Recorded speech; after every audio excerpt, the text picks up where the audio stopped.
Nah, selanjutnya adalah video yang D, yaitu tentang mengenai mengobati penyakit jiwa. Nah, metode terapi yang tersedia untuk mengobati mereka yang memiliki penyakit mental umumnya jatuh ke dalam salah satu dari 3 kategori, yaitu psikologis, psikiatri dan fisik. Nah, definisi kerja yang baik dari perbedaan antara terapi psikologis dan psikiatri adalah bahwa sementara terapi sebelumnya tidak menggunakan obat-obatan, yang terakhir sering didasarkan pada terapi obat. Nah, di dalam kedua kategori ini terdapat berbagai teknik yang mencerminkan aliran psikologi yang dibahas pada awal perkuliahan. Nah, yang pertama adalah terapi psikologi, yaitu psikoanalisa. Terapi psikoanalisis mengklaim bahwa gangguan mental muncul sebagai akibat dari konflik yang belum terselesaikan antara komponen kepribadian individu. Konflik ini belum terselesaikan karena tidak sadar atau tertekan. Dengan kata lain, individu tidak menyadari adanya. Jika kita tidak menyadari adanya konflik, maka masuk akal bahwa kita tidak dapat berbuat apa-apa. Nah, tujuan psikoanalisis adalah untuk membawa konflik ini ke dalam kesadaran seseorang sehingga dapat ditangani dan pada akhirnya diselesaikan. Ini adalah proses jangka panjang yang melibatkan teknik seperti asosiasi bebas atau berbicara tentang apapun yang terlintas dalam pikiran, analisis mimpi, dan hipnoterapi. Semua teknik ini memungkinkan individu untuk menyadari konflik yang dalam beberapa kasus berasal dari masa kanak-kanak. Selanjutnya ada terapi perilaku. Dalam bagian awal, kita melihat bahwa behavioris menganggap perilaku manusia sebagai serangkaian respon yang dipelajari terhadap perasaan eksternal. Perilaku abnormal dipandang sebagai contoh khusus dari perilaku yang dipelajari, yaitu salah satu yang maladaptif. Mengambil contoh fobia, penjelasan behavioris akan menunjukkan bahwa orang fobia sebelumnya telah belajar mengasosiasikan objek yang ditakuti dengan konsekuensi negatif.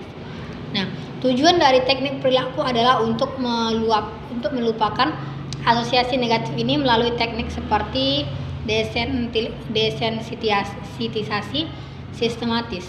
Terapi ini diperkenalkan di bagian awal. Nah, jika kita ingat kembali, teknik ini bekerja dengan menginterespon belajar dari kata takut untuk respon alternatif relaksasi.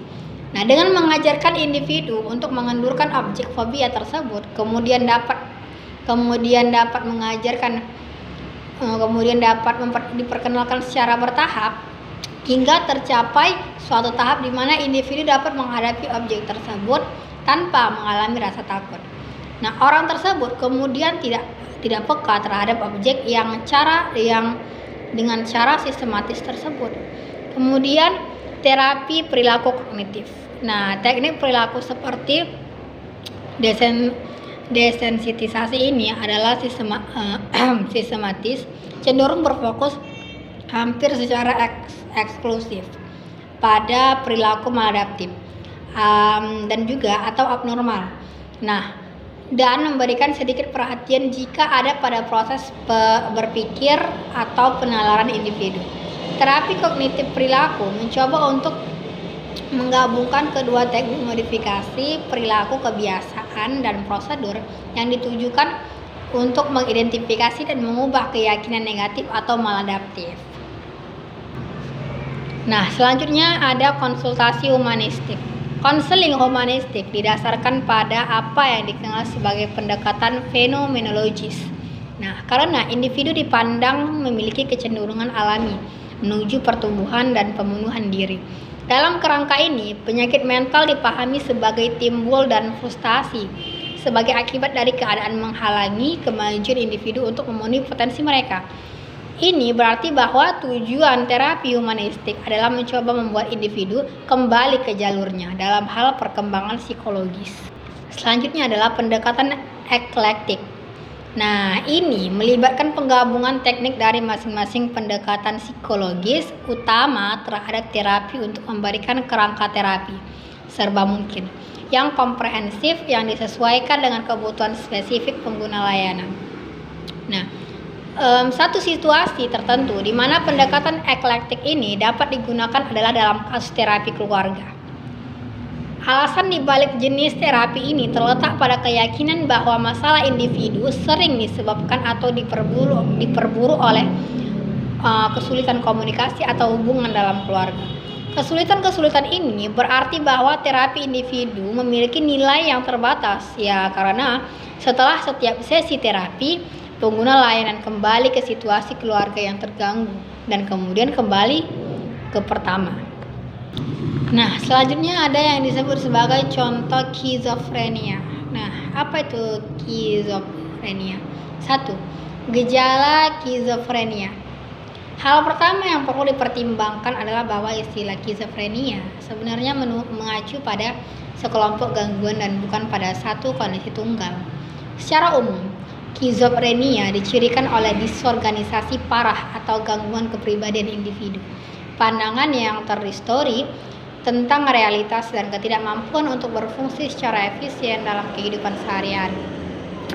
Selanjutnya, gangguan pikiran dan persepsi. Hal ini sering tercermin dalam cara pasien skizofrenia. Nah, berbicara dan menulis. Misalnya dalam menulis, kata-kata dapat digabungkan menjadi frasa kecil yang masuk akal. Nah, tetapi ketika diungkapkan sebagai kalimat, kata-kata itu menjadi tidak berarti sama sekali. Nah, yang ketiga adalah gangguan persepsi. Selama episode akut skizofrenia, individu sering melaporkan bahwa dunia tampak berbeda. Nah, warna bisa tampak lebih cerah atau suara bisa tampak lebih keras. Penafsiran yang salah ini juga dapat mempengaruhi persepsi diri dalam kasus-kasus ekstrim individu. Individu kehilangan kekuatan pengenalan diri mereka karena segala sesuatu tampak berbeda. Mereka mungkin melihat tangan mereka terlalu besar atau terlalu kecil dan mata mereka mungkin terlihat tidak pada tempatnya di wajah mereka. Nah, kemudian gangguan afek.